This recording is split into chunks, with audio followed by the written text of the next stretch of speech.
Each year we get a new iPhone, but every 2 years we get the S model, the iPhone that doesn't change its looks but refines its innards so that it can stay relevant. The S line is where Apple seems most comfortable to experiment.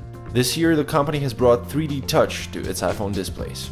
Their cameras have finally seen the upgrade the world was waiting for. Their bodies are also sturdier and less likely to bend thanks to a new 7000 series aluminum chassis. It's not all sunshine and roses. The iPhone 6s and the 6s Plus are noticeably heavier than their predecessors and all of their direct rivals. Apple is also stubbornly sticking with 16 gigs of storage for their base model. So is the jump on the iPhone 6s bandwagon worth it? Stick with us to find out what our tests have to say about that. The iPhone 6s and 6s Plus are visually identical to their predecessors, aside from the letter S that's printed on their backs and the new pink paint job which Apple insists to call rose gold. The not so obvious change is the thickness and weight, but you'd really need to hold the older devices as a reference to notice the difference. What you get in turn for the increased weight are the new 3D Touch enabled screens and a tougher aluminum build. The unsightly antenna lines are still prominent in the design and are even more noticeable on the rose gold version. The bezels are still just as huge. But the build of the new iPhones is just as refined and curved as ever, and these two devices will continue to be the object of much craving.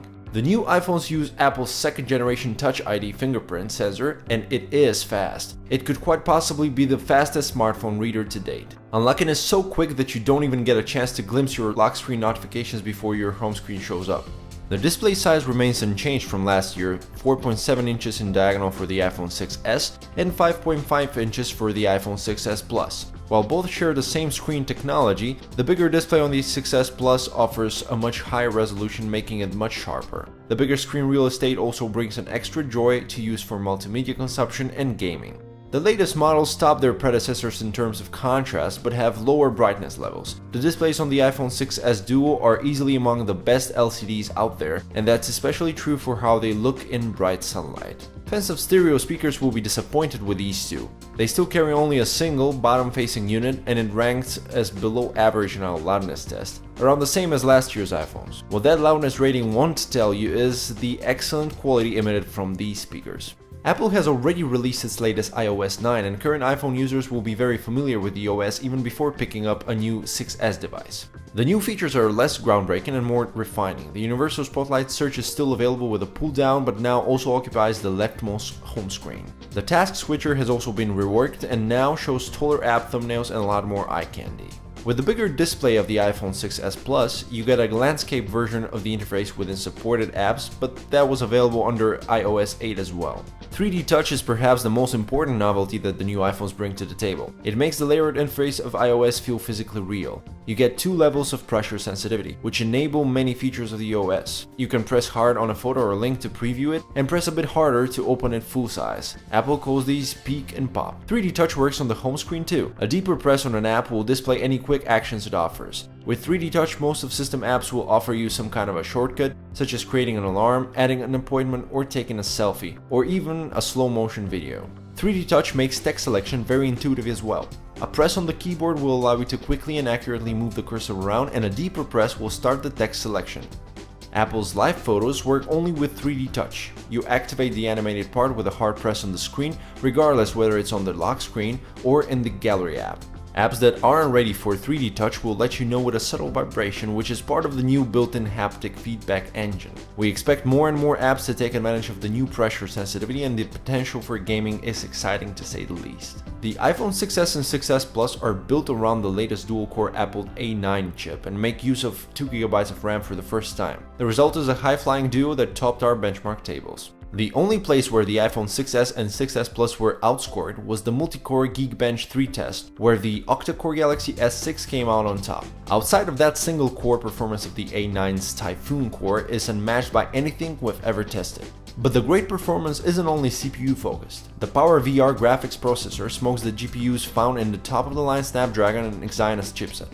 When we saw that the new crop of iPhones was brought thicker and heavier, we didn't expect the batteries to be smaller. Sadly, they are. Luckily, battery performance hasn't degraded. The new iPhone 6s and 6s Plus both outperformed their predecessors in our proprietary endurance rating, with the 6s Plus reaching a superb 85-hour rating. If we break down the numbers, the new iPhone 6s pair managed longer web browsing and video playback times and only showed lower call times.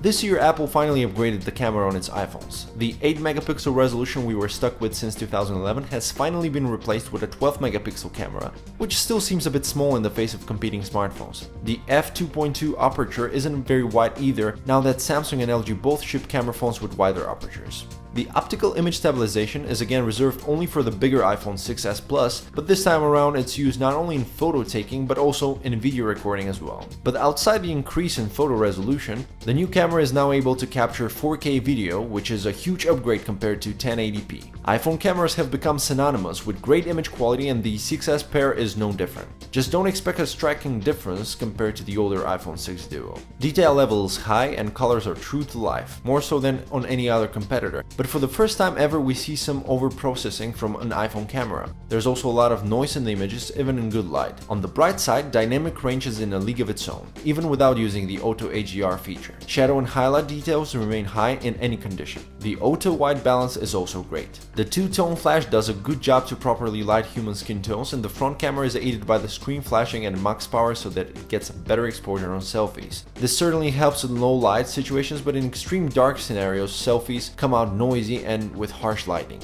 Overall, we're quite happy with the 5-megapixel front-facing camera, but we wish the lens was wider to capture more than just a single person. Finally, the iPhone 6s and 6s Plus can capture the so-called live photos. Essentially, these are 3 seconds of 1080p video, complete with a 12-megapixel still. The feature works amazingly well, but it's quite hard to share with somebody out of your iOS circle, and leaving the mode permanently on will quickly fill your storage with live photos of everyday objects you may not need animated.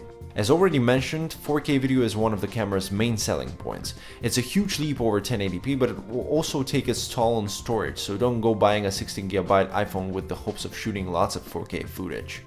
The quality of 4K videos is quite high.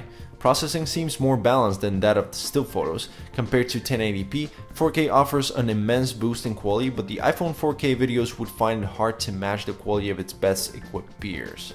When it comes to photos and video, the iPhone 6s and 6s Plus are a good upgrade over their predecessors, but we expected more. We expected the iPhone to be an instant contender for the top spot in smartphone imaging, but it isn't the case, not this time around. So there you have it. These are the new iPhones. They are a mix of some hot new tech such as the 3D Touch, 4K video and smoking fast chipset, along with a bunch of recycled software gimmicks like live photos and live wallpapers, screen flash and patches to old build quality issues in the face of the new aluminum frame.